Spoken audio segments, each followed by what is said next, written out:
أعوذ بالله من الشيطان الرجيم قل إن كان آباؤكم وأبناؤكم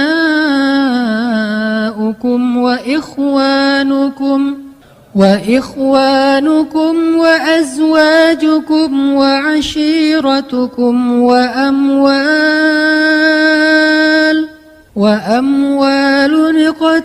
اقترفتموها وتجارة تخشون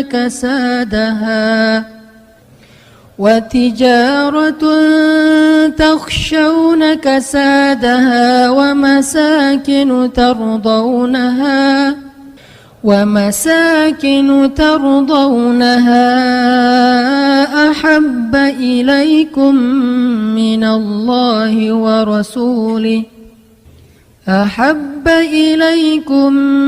الله ورسوله وجهاد في سبيله فتربصوا حتى يأتي الله بأمره والله لا يهدي القوم الفاسقين. Katakanlah, jika ayah-ayah, anak-anak, saudara-saudara, istri-istri, serta keluargamu, harta kekayaan yang kamu usahakan, perniagaan yang kamu khawatirkan kerugiannya, dan tempat tinggal yang kamu sukai, lebih kamu cintai daripada Allah dan Rasul-Nya, dan dari berjihad di jalan Allah, maka tunggulah sampai Allah mendatangkan keputusannya kepadamu. Dan Allah tidak memberi petunjuk kepada orang-orang yang berbuat kefasikan. Shadaqallahul adzim. Teman-teman yang dirahmati Allah Subhanahu wa taala, ayat ini menjelaskan kepada kita tentang resiko kalau kita mencintai sesuatu melebihi cinta kepada Allah dan Rasul. Pokoknya kata Allah di sini, nggak mungkin kalian akan bahagia kalau kalian mencintai sesuatu melebihi cinta kalian kepada Allah dan Rasul.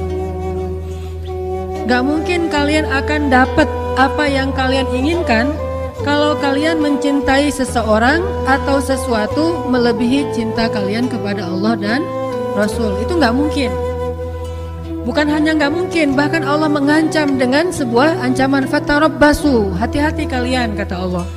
Artinya gak boleh seorang hamba itu menduakan cintanya kepada Allah dengan cintanya kepada makhluk. Itu nggak boleh. Kalau dia mencintai makhluk, harus karena Allah. Kalau dia mencintai makhluk bukan karena Allah, Allah bilang fatarabbasu, hati-hati. Makhluk itu kata Allah bukan orang yang jauh. Makhluk itu kata Allah orang yang dekat dengan kita, orang yang layak kita cintai, dan tidak dosa mencintai mereka kecuali kalau bukan karena Allah. Orang tua, bukankah kewajiban seorang anak mencintai orang tua?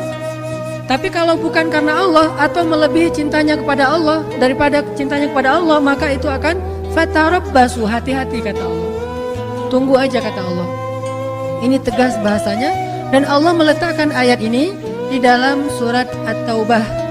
Dan salah satu di antara ciri khas dari surat At-Taubah isinya adalah tentang orang-orang munafik.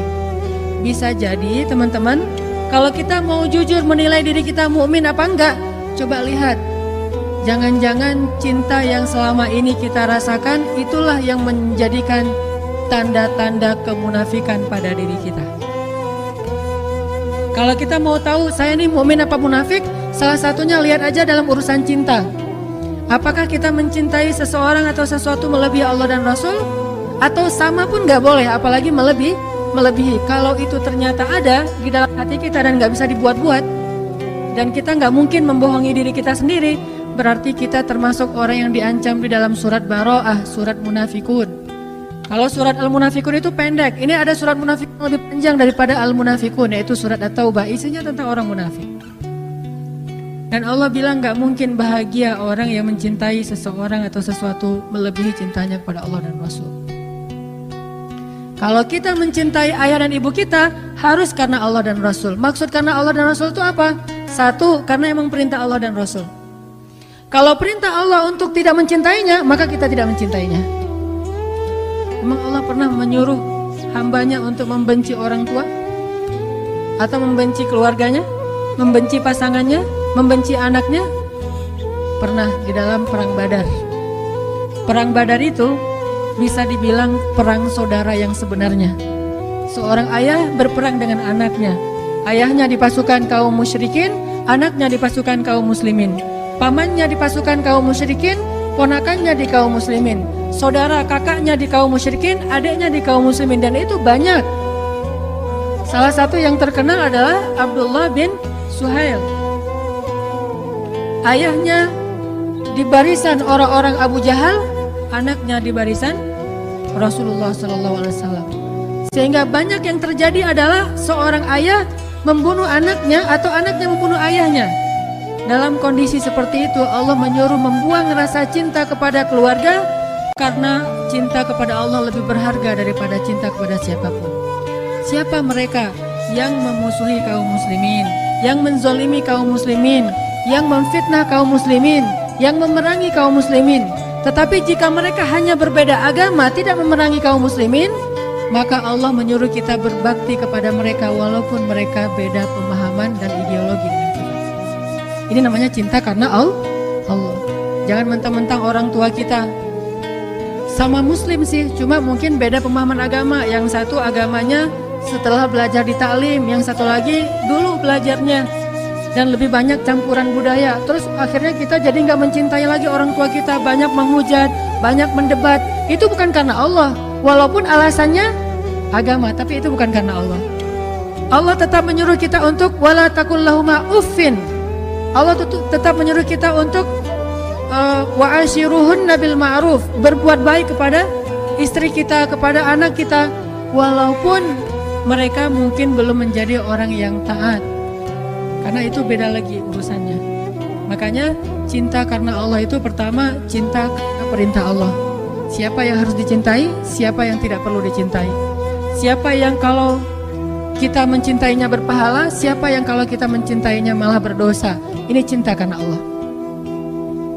Bagaimana kalau kita mencintai idola-idola yang sebetulnya ketika kita mencintainya justru membuat hati kita terganggu, khusyuk kita jadi berkurang. Mencintai seseorang yang kemudian kita tiru perilakunya yang tidak baik, berarti bukan karena Allah. Cewek-cewek misalnya ikut konser seorang penyanyi yang keren, terkenal, lagi ngetop, udah gitu seksi lagi, suaranya bagus, suaranya tuh berat banget, kalau lagi main gitar tuh keren banget. Pas kita nonton konsernya histeris. Jangankan itu, histeris terhadap mayit suami aja dilarang ya. Boleh histeris terhadap mayit suami? Suaminya meninggal terus dia histeris, teriak-teriak, namanya kan meratapi mayit. Itu gak boleh, termasuk dosa besar. Apalagi histeris terhadap manggungnya orang yang bukan siapa-siapa bagi kita. Itu lebih gak boleh lagi. Nah ini cinta ini pasti bukan karena Allah. Dan kalau ini yang ada di dalam hati kita, pasti gak akan pernah bahagia. Udah gak berpahala, gak ngebahagiain, gak nambah amal soleh. Terus gimana terhadap yang kayak gitu-gitu mah? Biasa aja, gak usah pakai perasaan, flat. Kalau mau menikmati hiburan pun nikmatin aja, tapi gak usah baper. Gak usah sampai nangis habis-habisan di bandara gara-gara nungguin Justin Bieber datang. Pas datang ternyata dia ngambil jauh lain, dia nangis-nangis. Sudah seharian saya itikaf di bandara gak ketemu. Yang laki-laki juga kayak gitu. Artinya itu udah baper, udah mulai pakai perasaan, dan perasaan itu pasti akan mengganggu kekhusyuan kita dalam ibadah pada Allah. Gak akan bahagia kalau kayak gitu. Yang terjadi sekarang banyak kaum muslimin cintanya bukan lagi karena Allah. Dia tidak mencintai orang tuanya, padahal Allah menyuruh dia mencintai orang tuanya. Dia tidak lagi mencintai ulama, ngefans sama ulama, padahal Allah menyuruh dia mencintai ulama. Wa kunu ma'as-shadiqin, kata Allah, dan tetaplah kamu, jadilah kamu, bersamalah kamu dengan orang-orang yang salih. Dia tidak lagi menjadikan para sahabat sebagai idolanya. Ini bukan karena cinta karena Allah. Ini pasti cinta karena hawa nafsu atau talbisul iblis, godaan setan. Makanya coba kita revolusi cinta kita.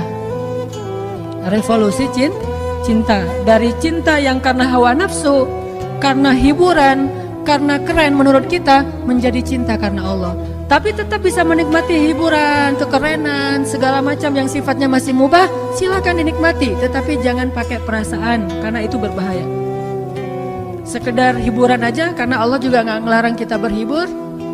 Dalam istilah hukum ada yang wajib, ada yang sunnah, ada yang mubah, ada yang makruh, ada yang haram, kan gitu ya. Maka sebagian besar hiburan itu adalah yang mubah. Mubah itu artinya nggak dilarang, nggak disuruh. Secara pahala nggak berpahala, nggak berdosa, biasa-biasa aja gitu. Nggak nambah pahala, nggak nambah dosa. Kayak kita misalnya lagi nyanyi.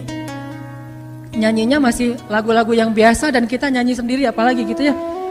Nyanyi sendiri atau dengar musik sesuatu yang masih wajar, bukan musik-musik yang dilarang. Ini nggak nambah pahala, nggak nambah dosa.